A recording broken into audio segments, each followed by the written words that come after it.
ധനുഷിന്റെ 50ാം ചിത്രമായ രായന് തിയേറ്ററുകളിൽ മികച്ച റിപ്പോർട്ട്.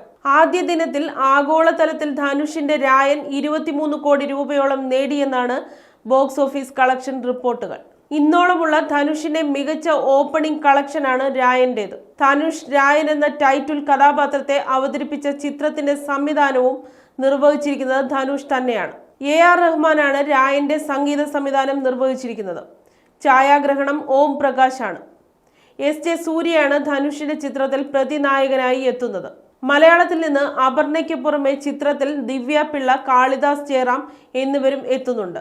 സുന്ദീപ് കിഷൻ, വരലക്ഷ്മി ശരത് കുമാർ, ദുഷ്ര വിജയൻ, SJ സൂര്യ, പ്രശാന്ത് രാജ്, സെൽവരാഘവൻ എന്നിവരാണ് ചിത്രത്തിലെ മറ്റു പ്രധാന താരങ്ങൾ.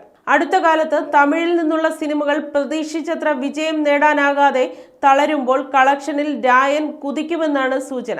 അങ്ങനെയെങ്കിൽ ധനുഷിന്റെ അടുത്ത 100 കോടി ചിത്രമായിരിക്കും രായൻ എന്ന പ്രതീക്ഷകളും ശരിയാകും. ഒടുവിൽ ധനുഷിന്റേതായി വാത്തിയാണ് 100 കോടി ക്ലബിലെത്തിയിരിക്കുന്നത് എന്നാണ് ബോക്സ് ഓഫീസ് കളക്ഷൻ റിപ്പോർട്ട്.